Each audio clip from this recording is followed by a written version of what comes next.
విష్ణు భగవానుని మహిమ, అవతార వర్ణన. The greatness and avatars of lord Vishnu. మన ఇండియన్ కల్చర్లో ట్రెడిషన్లో జయ అనే వర్డ్కి చాలా సింపుల్ మీనింగ్ ఉంది. పురాణాన్ని, మహాభారతాన్ని ఎక్స్పర్ట్స్ జయ అని పిలుస్తారు. ఏదైనా పురాణం రాయడం స్టార్ట్ చేసినా లేదా చదవడం స్టార్ట్ చేసినా ఈ స్పెషల్ శ్లోకంతో స్టార్ట్ చేయాలి. నారాయణం నమస్కృత్య నరం చైవ నరోత్తమం దేవీం సరస్వతీం వ్యాసం తతో జయముదీరయేత్. Simple meaning. ఈ జయ అనే గ్రంథాన్ని స్టార్ట్ చేసే ముందు మనం కొందరికి నమస్కారం చేయాలి. ఫస్ట్ లార్డ్ నారాయణకి, నెక్స్ట్ పవర్లో ఆయనతో సమానమైన నారద మహర్షి నరోత్తమునికి, చదువుల తల్లి సరస్వతీదేవికి, అండ్ ఈ నాలెడ్జ్ మనకి ఇచ్చిన వ్యాస మహర్షికి. వీరందరికీ పర్మిషన్ తీసుకొని ఈ గొప్ప బుక్ని స్టార్ట్ చేయాలి. నెక్స్ట్ శ్లోకంలో గాడ్ గురించి సింపుల్గా ఎక్స్ప్లెయిన్ చేద్దాం. ఆ దేవుడు లార్డ్ హరి ఎలా ఉంటారో తెలుసా? ఆయనకి బర్త్ ఆర్ డెత్ లేవు. ఈ ఈజ్ ఇన్ఫినిటీ. ఆయన ఫుల్ ఆఫ్ నాలెడ్జ్, జ్ఞాన రూపం. ఆయనకి ఫిజికల్ బాడీతో పని లేదు. ఈ ఈజ్ బియాండ్ ఎవ్రీథింగ్. ప్రతి జీవిలో ప్రతి చోట ఆయన ఉంటారు. హరి, రుద్ర, శివ, బ్రహ్మ, గణపతి, సరస్వతీదేవి వీరందరికీ మనం మనసుతో, మాటతో అండ్ రెస్పెక్ట్తో ఎప్పుడూ తలుచుకోవాలి. ఈ గరుడ పురాణం స్టోరీ ఎక్కడ స్టార్ట్ అయిందంటే నైమిసారణ్యం అనే ఫారెస్ట్లో. నైమిసారణ్యం అంటే ఏంటో తెలుసా? ఎక్కడైతే మినిట్ టు మినిట్ పవిత్రత అండ్ నాలెడ్జ్ పెరుగుతూ ఉంటాయో అదే నైమిసారణ్యం. అక్కడ లోకంలో మంచి కోసం చాలామంది మునులు ఒక పెద్ద యజ్ఞం చేస్తున్నారు. ఈ యజ్ఞం ఒక 1000 years వరకు జరుగుతుంది. డిఫరెంట్ ప్లేసెస్ నుంచి స్కాలర్స్, గురువులు అండ్ కింగ్స్ అక్కడికి వస్తారు. వాళ్ళకి తెలిసిన నాలెడ్జ్ అంతా అక్కడ షేర్ చేస్తారు. అందుకే అక్కడ నాలెడ్జ్ ఎప్పుడూ అప్డేట్ అవుతూనే ఉంటాయి. ఒకరోజు అక్కడికి సూత మహర్షి వచ్చారు. ఆయన వ్యాస మహర్షికి స్టూడెంట్. చాలా peace and loving person and scholars in all subjects. Suta Maharshi అక్కడికి రావడం చూసిన ఫారెస్ట్ ఏరియా అంతా చాలా హ్యాపీగా ఫీల్ అయ్యింది. సౌనక మహర్షి అండ్ అనదర్ మునులు వెంటనే వెళ్ళి సూత మహర్షికి గ్రాండ్గా వెల్కమ్ చేశారు. ఆయన విష్ణు జ్ఞానం, మెడిటేషన్ నుంచి బయటకి వచ్చిన తర్వాత ఆయనని రెస్పెక్ట్తో యజ్ఞశాలకి తీసుకొని వచ్చారు. అక్కడ ఉన్న మునులు అందరూ ఆయనకి సర్వీస్ చేసి ఫుడ్ అండ్ రెస్పెక్ట్ ఇచ్చి వాళ్ళ లైఫ్ని చాలా లక్కీగా ఫీల్ అయ్యారు. సూత మహర్షి రెస్ట్ తీసుకున్న తర్వాత సౌనక మహర్షి మళ్ళీ ఒకసారి నమస్కారం చేసి ఇలా అడిగారు. ఏ సూతదేవా, మీకు అన్నీ తెలుసు, సర్వజ్ఞులు, అందుకే మిమ్మల్ని అడుగుతున్నాం. మాకు ఈ విషయాన్ని చెప్పండి. దేవతలందరిలో గ్రేటెస్ట్ ఎవరు? అసలు మెయిన్ గాడ్ ఎవరు? ఎవరిని పూజించాలి? ఎవరి మీద మెడిటేషన్ చేయాలి? ఈ లోకాన్ని క్రియేట్ చేసేది, కాపాడేది, క్లోజ్ చేసేది, సృష్టి, స్థితి, లయ ఎవరు? ఆ దేవుడు చూడటానికి ఎలా ఉంటారు? ఈ వరల్డ్ అసలు ఎలా స్టార్ట్ అయింది? ఏ పూజలు చేస్తే ఆయన హ్యాపీగా ఫీల్ అవుతారు? ఆయనకి ఎన్ని అవతార్స్ ఉన్నాయి? మాకు ఇవన్నీ నేర్పించి మమ్మల్ని వైస్ పీపుల్గా మార్చండి. అప్పుడు సూత మహర్షి 1 నిమిషం కళ్ళు మూసుకొని మెడిటేషన్ చేసి ఇలా చెప్పారు.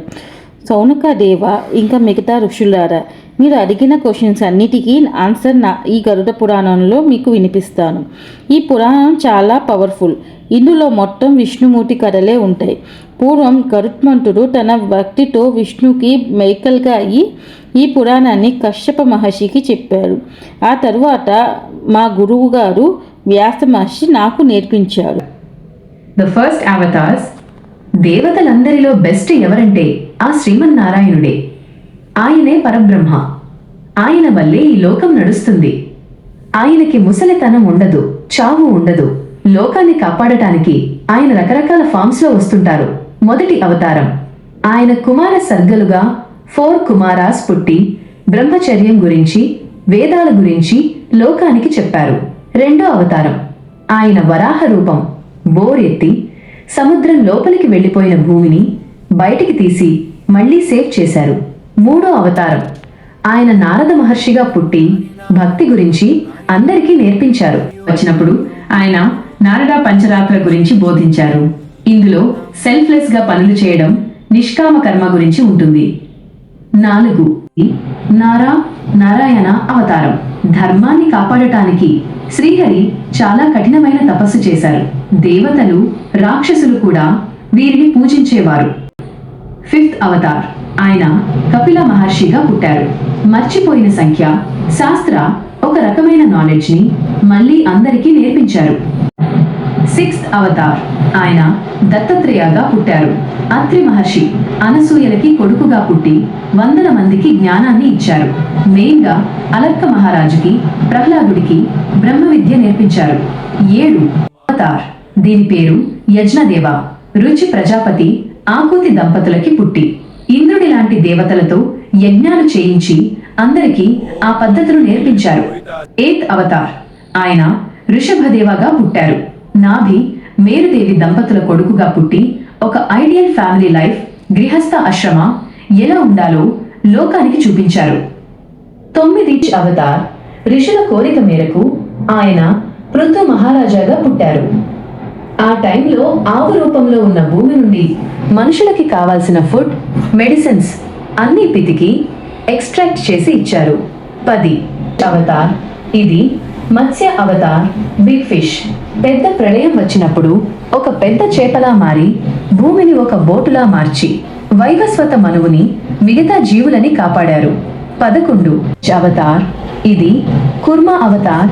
టార్టాయిస్. సముద్రాన్ని చిలికేటప్పుడు సముద్ర మథనం, మందర పర్వతం మునిగిపోకుండా తన వీపు మీద మోసి సాయం చేశారు.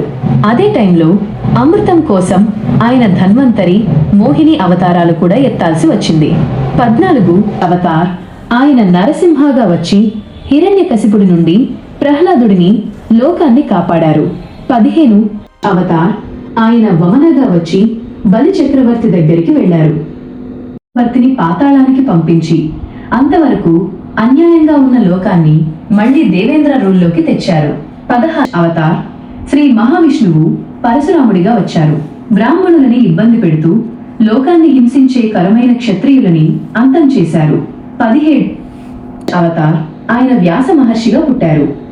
పరాశర మహర్షి సత్యవతి దంపతులకి జన్మించి వేదాలని అందరికీ అర్థమయ్యేలా సెట్ చేసి సంస్కరించి ప్రజలకి నేర్పించారు. Next Avatar. రాక్షసులని చంపడానికి కౌసల్య, దశరథులకి కొడుకుగా శ్రీరాముడిగా పుట్టారు. రావణాసురుడిని చంపి దేవతలని కాపాడారు. 19 రామ మరియు శ్రీకృష్ణ అవతారాలు. ఈ అవతారాల్లో స్వామి చెడ్డవాళ్ళని శిక్షించి మంచివాళ్ళని కాపాడటమే కాకుండా తన వాళ్లతో కూడా ఆ పనులు చేయించారు. దీనివల్ల భూమి మీద భారం, ఈవిల్ పవర్ తగ్గింది. 21 స్టోన్లు అవతార్.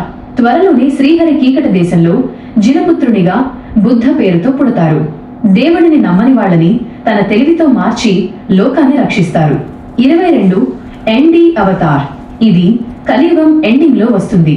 లోకంలో అరాచకం ఎక్కువైనప్పుడు శ్రీహరి విష్ణుయేషుడు అనే ఆయన ఇంట్లో కల్కి పేరుతో పుట్టి లోకాన్ని మళ్లీ సెట్ చేస్తారు. The conclusion of chapter 1. ఇవే కాకుండా శ్రీ మహావిష్ణువు అవసరమైనప్పుడల్లా ఇంకా చాలా సార్లు భూమి మీద అవతరిస్తారు. మనువులుగా, గొప్ప ఋషులుగా పుట్టి హిస్టరీని మారుస్తారు. వీటినే విష్ణు విభూతులు అంటారు. మా గురువు గారు వేదవ్యాస భగవానులు మాకు ఈ విషయాలనే గరుడ మహాపురాణం పేరుతో నేర్పించారు. Chapter 1 complete. గరుడ పురాణం చాప్టర్ 1. మరిన్ని ఇలాంటి వీడియోస్ కోసం చిచ్చపప్పి ఛానల్ని లైక్ చేసి, షేర్ చేసి, సబ్స్క్రైబ్ చేయండి. Thank you.